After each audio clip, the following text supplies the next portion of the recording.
Et je crois que c'est une grande joie pour chacun d'entre nous d'être ici ce matin dans la présence du Seigneur et de pouvoir partager ensemble ce moment d'adoration, ce moment de communion, de pouvoir nous placer ainsi devant Dieu et de nous laisser atteindre par lui, nous laisser toucher par lui.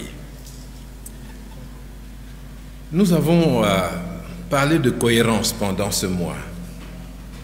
Être cohérent. C'est un thème d'ailleurs pour toute l'année, pour toute la vie normalement. Mais il faudra bien qu'on avance. Mais pour le moment, cette notion de cohérence se trouve vraiment être la pierre angulaire de notre action chrétienne, de nos choix dans la vie. Est-ce que nous sommes en cohérence avec ce que nous croyons? J'ai beaucoup apprécié le rapport de la jeunesse active, n'est-ce pas? Pour une fois où je les apprécie, il faut que je le dise, n'est-ce pas? Puisque j'ai été classé au rang de ceux qui dénigrent la jeunesse active, n'est-ce pas? Quand ils dorment, quand ils se réveillent, n'importe quand. Mais bon, j'ai beaucoup apprécié leur rapport. J'ai trouvé des choses qui me semblaient vraiment être au niveau des gens qui en font partie. Parce que quand vous envoyez une équipe nationale jouer au football et vous apprenez qu'ils ont perdu contre une équipe du quartier, vous vous inquiétez, n'est-ce pas? Vous dites, mais pourquoi est-ce qu'ils ne jouent pas au niveau national? J'ai eu l'impression que, enfin, je reconnais mon monde là-dedans.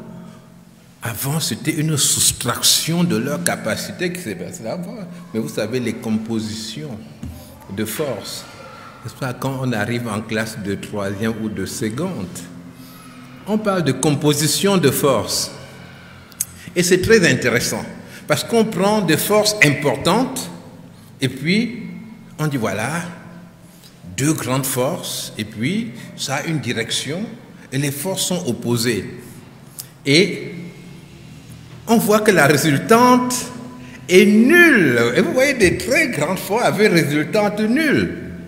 Et après, on prend plusieurs forces avec des angles entre elles, et puis on voit que la résultante des forces est faible, c'est-à-dire que une seule force aurait travaillé plus que l'ensemble des forces. Et là, j'ai l'impression que la résultante, cette fois-ci, était supérieure à chacune des forces ensemble. Donc, vous avez travaillé ensemble, le Seigneur vous bénisse.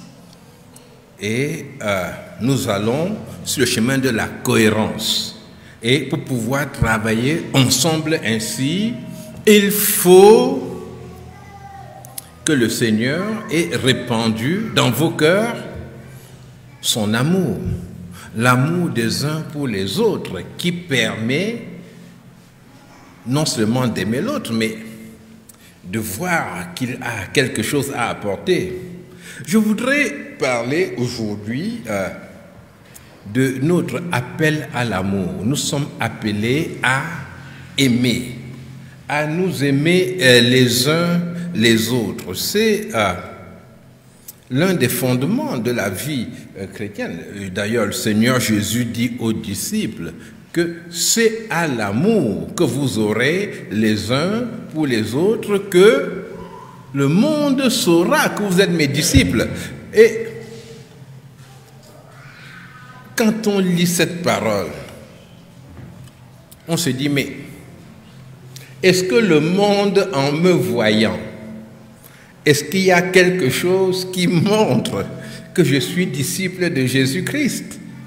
Si Dieu ne comptait que sur mon amour envers les autres pour conduire les gens à lui, pour qu'il y ait un témoignage de sa grâce, est-ce qu'il y aurait des gens qui se tournent vers Dieu? Est-ce que je suis en cohérence avec cette parole? Bon, premièrement, ne nous culpabilisons pas extrêmement. Parfois, on est dans un champ et puis on se sent coupable de ce que les choses ne poussent pas, mais parfois, c'est parce qu'on ne sait pas qu'il faut mettre des engrais, on ne sait pas qu'il faut travailler, n'est-ce pas? Parfois, il y a des choses que l'on doit apprendre. Il y a une connaissance qu'il faut acquérir. Connaître Dieu. Et Dieu lui-même est amour. L'apôtre Jean dit Dieu est amour. Mais ce n'est pas un message, un nouveau message.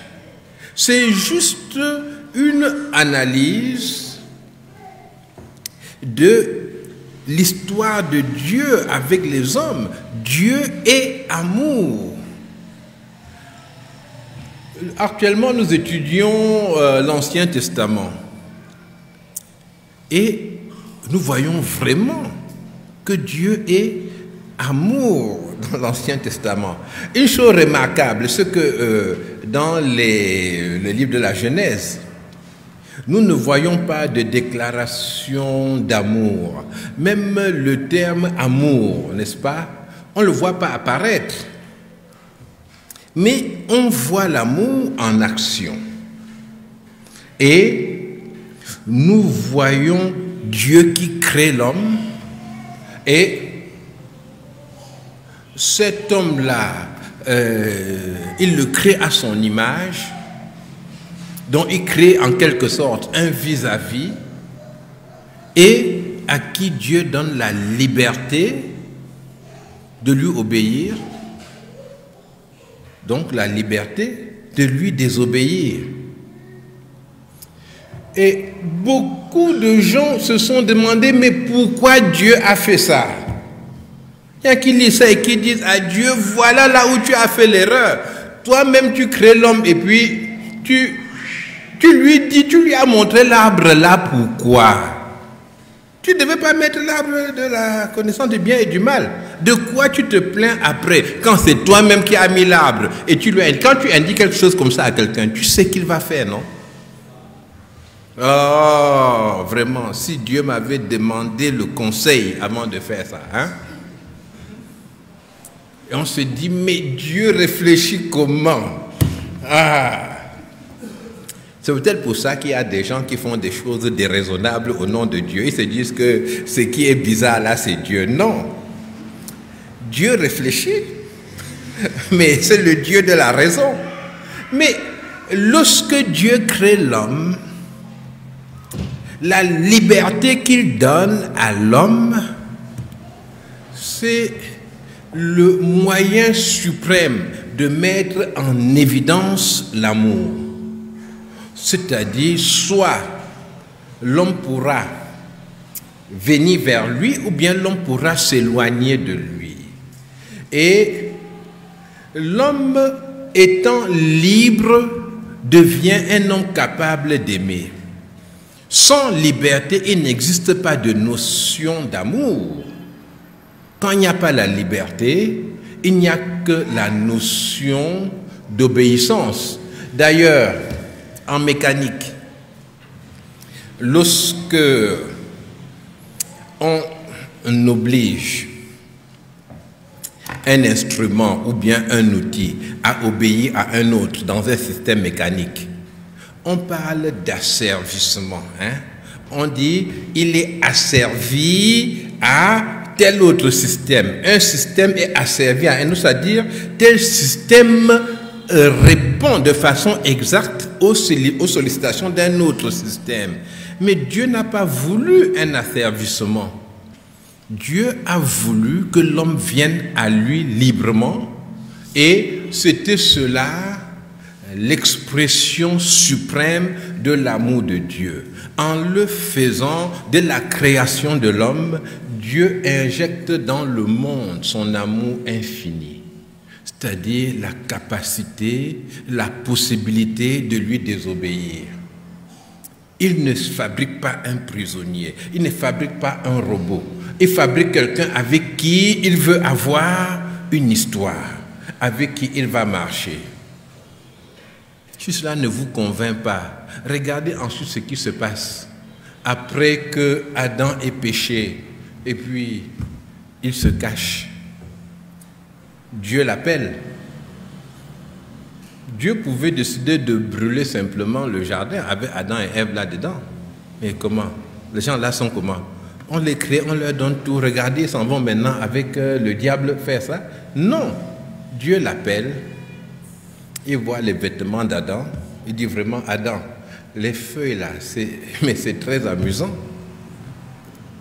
Certains pensent qu'Adam avait une machine à coudre. Hein. Non, on n'a pas encore créé. Il n'y a pas de machine à coudre. Il a pris des lianes, il a essayé de piquer, de faire des choses avec les feuilles de figuier, et puis il s'est fait un truc très amusant. Bon, je crois que Dieu n'a pas ri, n'est-ce pas, hein? Parce que c'est une affaire de péché. Mais c'était amusant. Et Dieu les a revêtus. Dieu a pris les peaux, mais la peau d'un animal, et il les a revêtus, il a fait un vêtement pour eux. Et Caïn qui tue son frère, vous voyez ça? Il tue son frère. Et qu'est-ce que Dieu fait? Dieu n'est pas content de lui. Dieu le lui dit. Dieu le punit, mais Dieu ne l'élimine pas. Dieu donne à Caïn encore une occasion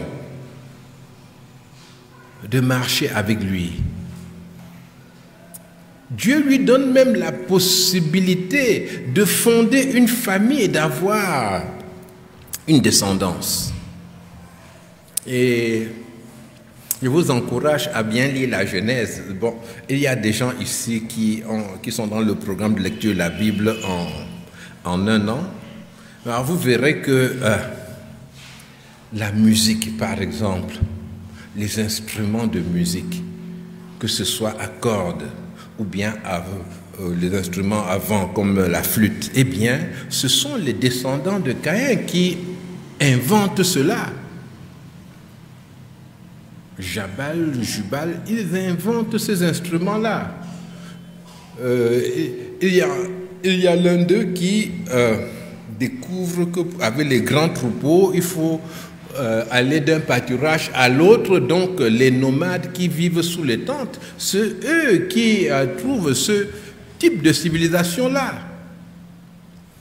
Plus sérieux, ce sont les descendants de Caïn qui vont inventer la métallurgie, faire fondre le fer, fabriquer des objets. C'est eux, c'est Tubal-Caïn qui fait cela.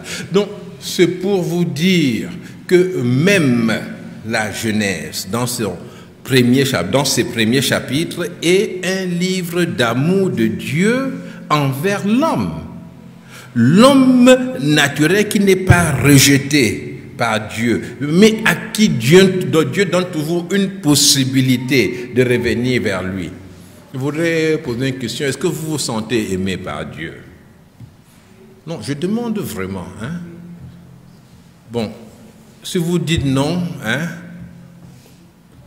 Dieu peut se fâcher, n'est-ce pas? Mais je dis au fond de vous-même, est-ce que vous sentez qu'il vous aime? Ou bien vous sentez que c'est quelqu'un de dangereux, n'est-ce pas, avec qui les transactions sont compliquées et puis on doit se méfier quand même. Hein? C'est un bon papa, mais il faut savoir quand entrer à la maison, n'est-ce pas? Quand on revient tard, là, on attend qu'il regarde ailleurs et on passe derrière lui. C'est comme ça? Dieu vous aime. Dieu vous aime vraiment. Et Dieu a pour chacun de nous, un bon plan. Et l'amour de Dieu nous touche et il nous transforme. Et en réalité, lorsque Dieu nous appelle à aimer aussi, c'est parce qu'il répand dans nos cœurs son amour et nous rend capables d'aimer à notre tour. Et nous allons lire dans la Bible un verset dans la première épître de Pierre, au premier chapitre, et au verset 22. Donc c'est 1 Pierre 1, verset 22.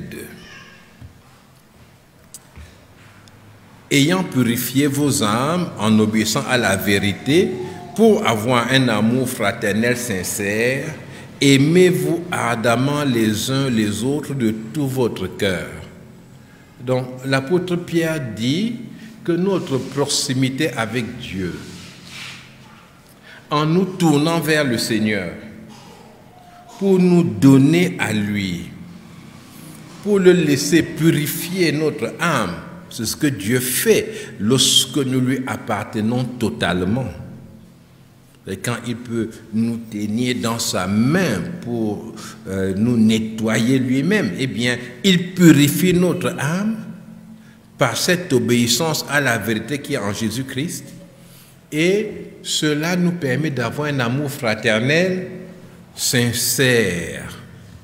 Aimez-vous ardemment les uns les autres de tout votre cœur.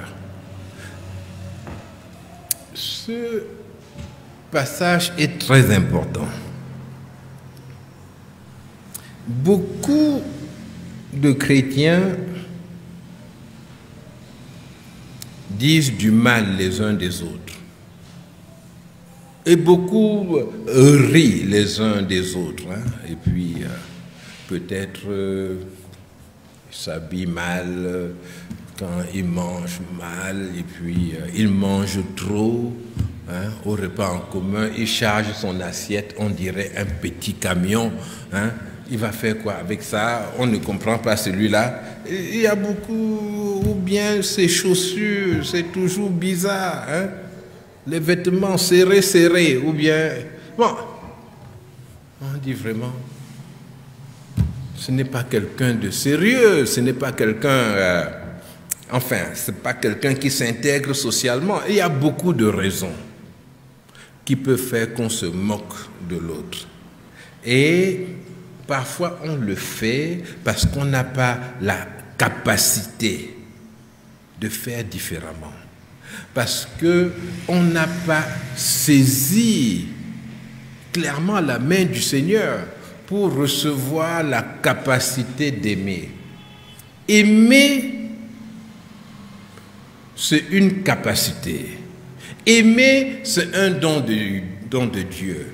La Bible présente l'amour comme le fruit de l'esprit, c'est-à-dire l'œuvre que Dieu fait en nous et nous rend capables d'assister les autres. Bien sûr, il y a des gens qui font du bien. Par exemple, ils vont dans des orphelinats et puis ils donnent des choses pour tous ces enfants-là. C'est une bonne chose. Nous ne devons pas critiquer cela. Mais parmi ces gens-là à l'orphelinat,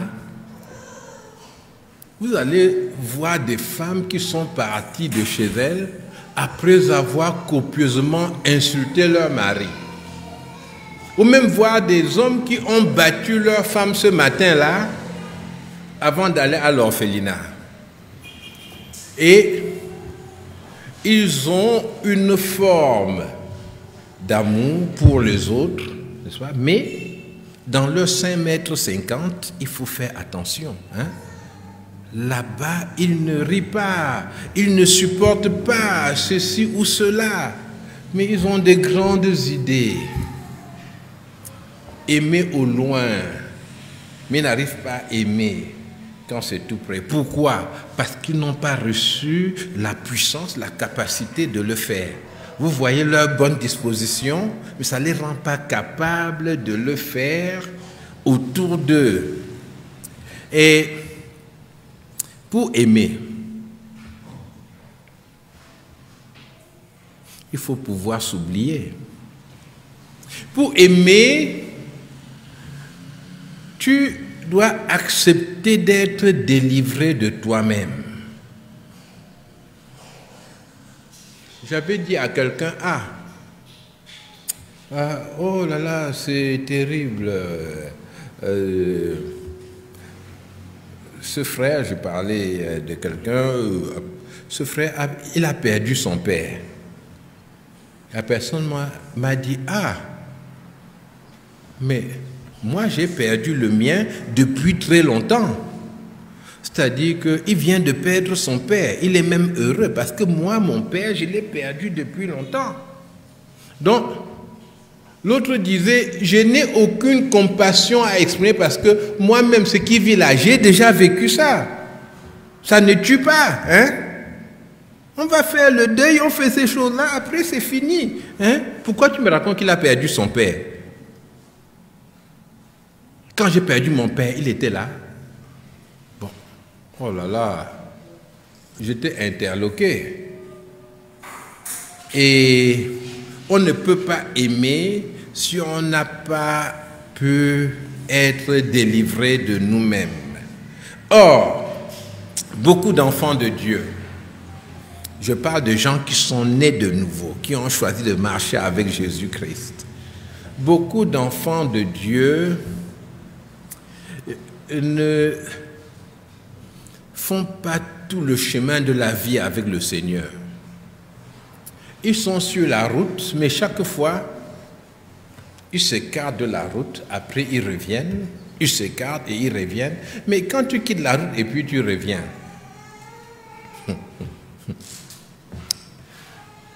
c'est pas que tu reviens à un point supérieur. Mais quand tu quittes la route et puis tu reviens, parfois pour revenir, tu dois revenir encore par le mauvais chemin que tu avais pris. Tu dois retourner en arrière au même point et tu ne grandis pas avec le Seigneur. Beaucoup d'enfants de Dieu ne grandissent pas. Ils demeurent toujours des enfants, ils ne sont pas des adultes. Et ils sont limités simplement à leurs besoins primaires. Ils ne sont pas capables d'aimer. Comment tu peux prier pour qu'un autre réussisse à son examen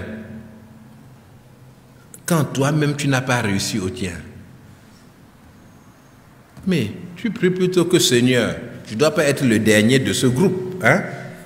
Tu vois ce qui m'est arrivé. Mets des gens derrière moi pour que je ne sois pas le dernier. Tu sais que dernier là, ce n'est pas une bonne position. Hein? Si tu es chômeur, et puis les gens viennent, ils témoignent, ah, j'ai trouvé du travail, il se réjouit. Il vient, il danse devant l'église, il entonne des chants, il fait des choses là. Là, tu vois, un fou comme ça, hein? Pourquoi est-ce qu'il doit faire tout ça? Il a eu un travail, maintenant il vient se vanter devant nous. Tu le reçois mal. Pourquoi? Parce que tu ramènes tout cela à toi. Puisqu'il a eu du travail, tu priais aussi pour du travail, et toi tu n'as pas eu, tu es toujours chômeur, et lui il a du travail. Il se peut même que tu ne sois pas jaloux, mais simplement, ces musiques-là, ces voix dans tes oreilles, ce n'est pas bon. Ce que tu aimerais, c'est un peu de calme pour te concentrer sur ton chômage et prier encore. Moi, on est plutôt en train de danser pour quelqu'un. Hein? Est-ce que c'est normal? Et si tu veux vivre pour le Seigneur, si tu veux vraiment travailler pour le Seigneur et aimer les autres, je me permets d'insister là-dessus. Tu dois accepter que Dieu te délivre de toi-même. C'est ça qui dit que celui qui veut sauver sa vie la perdra. Et il nous encourage à nous attacher au royaume de Dieu. Cherchez d'abord le royaume de Dieu et tout le reste vous sera donné par-dessus. Accrochons-nous au Seigneur. Acceptons d'être délivrés de nous-mêmes. Aimer, c'est une attitude contraire à l'égoïsme. Ou bien, il y a un autre mot français qu'on appelle l'égocentrisme. Et l'égocentrisme, c'est-à-dire que ton ego, c'est ton moi, est au centre de tout. dans chaque chose que tu vois, tu te demandes où est ta place. Et est-ce que ta place est une bonne place? Et c'est très très difficile. Parfois, si vous invitez quelqu'un d'égocentrique, vous le faites asseoir ici et tout à coup vous regardez, il est parti. Vous apprenez que vous l'avez fait asseoir n'importe où dans votre fête. Je dis, mais pourtant, il était assis là-bas et moi-même j'étais assis avec lui, moi qui ai invité. Oui, mais il a vu des gens qui étaient assis à des places meilleures. Vous savez, quand vous faites une fête avec, avec un buffet, je vous assure, c'est très très compliqué de faire les tours. Qui va aller se servir d'abord? Et vous vous dites, je vais confier ça à quelqu'un d'autre, comme ça. Ça, alors, c'est un grand malheur pour vous. Ben, celui à qui vous confiez, il ne connaît pas les gens. C'est le mariage. Oh, la belle famille, vous n'avez pas fait passer la belle famille en premier lieu. Non, non, non, c'était votre famille. Alors vous dites, la belle famille va commencer, et vous voyez que c'est votre papa lui-même qui se lève pour aller se servir. En prononçant des mots, voyez-moi, les enfants là, mais vraiment, il a trouvé une femme et je ne suis plus rien. Moi, si on me fait ça, on court l'encadrer, l'entourer, papa, c'est quoi? On s'est trompé de tour de service. L'égocentrisme. Et beaucoup d'enfants de Dieu sont égocentriques. Il y a des croyants qui viennent à l'église et qui sortent, qui disent que, mais, l'église, c'est comment? Hein? On ne m'a pas salué aujourd'hui. Mais incroyable. Donc il n'a salué personne. Alors, c'est ça qu'il veut dire? Donc lui-même, il était à l'église, il n'a salué personne. Il attendait de voir qui va le saluer. Est-ce que c'est normal? Mais ce n'est pas normal. Et les gens égocentriques ne sont pas capables d'apporter l'amour aux autres. Et on entend leurs prières. Et ils se font souvent facilement escroquer par les faux prophètes, n'est-ce pas? Quand tu es égocentrique, Dieu vient te dire, ou bien Dieu, excusez-moi, oui, c'est le Dieu de l'autre. Mais un faux prophète te dira, j'ai eu une prophétie pour toi. Tu vas prêcher la parole de Dieu comme Billy Graham. Tu dis, c'est vrai ça? Oui, tu vas prêcher comme Billy Graham. Tu lui dis, ton église c'est où? Et te voilà derrière lui. Hein? Parce que vous allez travailler, tu es en train de devenir Billy Graham. Et après, quels sont les besoins de l'église? Tu donnes tout ce que tu as parce que tu attends de devenir comme Billy Graham. Les gens égocentriques, eh bien, le diable les connaît bien et il sait les attacher, n'est-ce pas, par des mensonges. Il sait flatter leur ego, comme on dit. Et les voilà maintenant à la poursuite du vent. Et ne soyez pas, non, allez vers le Seigneur et vous apprendrez à aimer les autres, vous apprendrez à vous libérer de vous-même. La vie de Dieu, le Saint-Esprit, quand il vient dans ta vie, il te donne la capacité de connaître le Seigneur et d'être libéré de ta propre vie. Et tu deviens capable d'être un instrument de Dieu. Tu te considères désormais comme étant envoyé par Dieu pour le servir. Et c'est là que cette parole de Dieu qui dit, ce n'est pas vous qui m'avez choisi, c'est moi qui vous ai choisi, eh bien, cette parole trouve tout son sens. Je vous ai envoyé, je vous ai établi afin que vous portiez du fruit. Voilà. Tu deviens vraiment un bon employé de Dieu et tu expérimentes l'épanouissement que Dieu a préparé pour toi. Tu expérimentes l'abondance de vie qui se trouve en Jésus-Christ. Ce que je veux dire, c'est que c'est possible que la plupart de tes malheurs viennent de ce que c'est toi qui es au centre de tout. C'est-à-dire, si on écoute tes prières, elles sont toutes tournées vers toi-même, vers toi, vers tes enfants, vers ta personne. Seigneur, je veux ceci, je veux cela. Seigneur, regarde, voilà que déjà mon voisin a une barrière plus grande que la mienne. Est-ce que c'est normal? Seigneur, aide-moi à élever ma clôture un peu plus, que je dépasse aussi. Il faut qu'on sache qui a ton enfant dans ce quartier. Oui, et bon, ça quoi ton enfant, mais c'est parce que c'est toi qui bouffes, non? Hein? Si le voisin se convertit aussi, tu vas demander qu'il dépasse tout le monde parce qu'il est l'enfant de Dieu dans le quartier. Tant que Dieu doit élever un enfant de Dieu, si c'est toi, tu es d'accord. Si ce n'est pas toi, tu dis non, non, non, non, il ne faut pas élever les gens, ce n'est pas bon. Ils vont devenir orgueilleux. Hein? Mais ce n'est pas normal ça. Nous devons nous approcher du Seigneur et bien comprendre que Dieu nous délivre de nous-mêmes. Et je voudrais maintenant terminer en disant comment nous pouvons aimer. Aimer conduit généralement devant les hommes à une perte. Hein? Quelqu'un vous a insulté. Quelqu'un insulte mon ami Franklin. Et puis, il insulte vraiment. C'est très grave. Et après, je vois Franklin qui le salue. Et je les vois discuter ensemble. Franklin le prend dans sa voiture. Je dis, mais ça c'est quoi?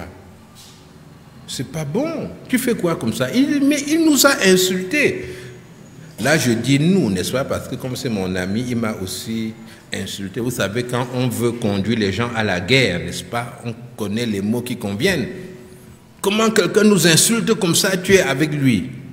Oui, Franklin a dû marcher sur son amour propre, sur son orgueil, et il a pardonné à celui-là. Aimer peut correspondre dans beaucoup de cas à une perte apparente aux yeux des hommes. Pardonner. Aimer aussi nous conduit à donner. Donner aux autres. Il y a des gens qui veulent donner et qui pensent qu'ils pourront toujours donner de la meilleure des manières possibles, c'est-à-dire que eux, quand ils donnent, c'est vraiment comme Dieu a voulu. Non. Quand vous vous mettez à donner aux autres, la générosité, l'amour, eh bien, Dieu permettra qu'il y ait des gens qui vous trompent, qui disent vraiment, moi je n'ai rien, je n'ai pas mangé aujourd'hui, vraiment, hein, même si tu avais 100 francs sur cela, tu donnes 500 francs. Quand tu donnes ça, devant toi, il appelle un photographe, il dit, pardon, filme-moi. Où est la carte? Il prend la carte, il est content. Hein? Il a fait une photo avec ton argent, n'est-ce pas? Toi, tu n'as pas fait la photo, mais lui, il fait la photo. Hein? Comme ça que beaucoup de gens se fâchent dans les mariages, n'est-ce pas? Parce que, ah, pardon, moi, il ne sait pas que l'autre prend ça, parce qu'il y a un photographe à la porte et qui fait les photos, et il veut lui donner 1000 francs. Après, il est fâché. Non. Tu vas donner et tu vas donner à tort. Parce que Dieu va te conduire à apprendre à donner. Chaque activité avec Dieu, nous apprenons. Ça peut être une perte, quelque chose qui nous énerve, mais nous devons continuer et demeurer. Tu donnes de tes biens. Tu as plusieurs chaussures, tu vas donner une paire à l'autre. tu vas apprendre beaucoup de choses. Parce que tu vas donner une paire que tu trouves être une bonne paire, tu donnes à l'autre, et l'autre, tu apprends qu'il raconte que tu lui as donné une vieille paire de chaussures, vraiment. Il a dû jeter ça immédiatement à la poubelle, ce que tu lui as donné. Alors que tu pensais avoir fait un don extraordinaire. Donc, aimer peut être une perte et même une souffrance. Hein? Tu donnes ta veste, l'autre rit. Tu le vois le lendemain en train de puiser de l'eau avec ta veste. Pour toi, c'était une... Donc, on peut souffrir. Hein? Mais Dieu nous appelle à aimer. Aimer nous conduit aussi à donner de notre temps. Nous oublions souvent cela. Et notre temps est très cher, n'est-ce pas? Mais c'est pour cela que Dieu a créé le monde en 6 jours. Et il a décidé d'un 7e jour, qui est le jour de repos, le jour où nous le servons, nous approchons de lui. Mais il faut que tu aies du temps pour les autres. Le temps pour eux, c'est le temps de les écouter. C'est vrai qu'il y a des gens qui parlent et puis... parfois même, il y a des gens qui parlent tellement... J'ai vu quelqu'un qu'on appelait au téléphone. On l'appelle au téléphone, il écoute le début, après il dépose le téléphone. Et il le reprend, l'autre est toujours en train de parler. C'est celui qui parle ne sait même pas l'autre. Et il redépose. Et il reprend après. Et ça ne change pas, n'est-ce pas? Il sait déjà tout ce que l'autre dit. Mais même quand vous savez tout ce que l'autre dit, prenez le temps d'écouter. Il faut accepter de donner votre temps. Ceux qui parlent parfois ne sont pas à la recherche d'une solution à leurs problèmes. Ils sont à la recherche d'une oreille qui les écoute. Quelqu'un qui est attentif à ce qu'ils disent. Quelqu'un qui fait attention à eux. Alors que toi, tu l'écoutes. Tu dis oui, tu es parti, ta scolarité. Bon, on a volé, n'est-ce pas? Bon, voilà 25 000 pas avec. Non, c'est pas ça. Il veut t'amener dans les histoires là. Il a pris le bus et il avait mis son argent ici. Il avait peur, il a sorti, il a mis encore par là. Il est entré dans le taxi, quelqu'un était derrière lui. Celui-là, mais il lui grattait le dos comme ça. Il a mis sa main ici, son argent était toujours là. Et maintenant, il est sorti du... Tu dis, mais oui, et finalement, mais non, il veut quelqu'un qui l'écoute. Hein? Bon, c'est vrai que parfois, il faut cadrer un peu, n'est-ce pas? Mais les gens ont besoin d'être écoutés. Et il faut accepter de donner aussi de votre temps. Parce que quand il est vraiment écouté, vous voyez une sorte de satisfaction, n'est-ce pas? Hein? Voilà quelqu'un qui me comprend. Et c'est important dans l'Église. Apprenons à donner aussi de notre temps.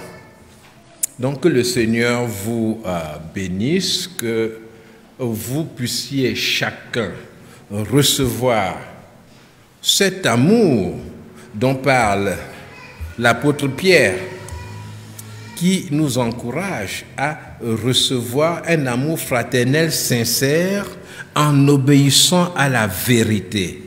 Et cela nous mettra en conformité avec notre mission devant Dieu qui nous appelle à manifester son amour les uns envers les autres et à témoigner ainsi de notre appartenance à lui. Que le Seigneur vous bénisse. Amen.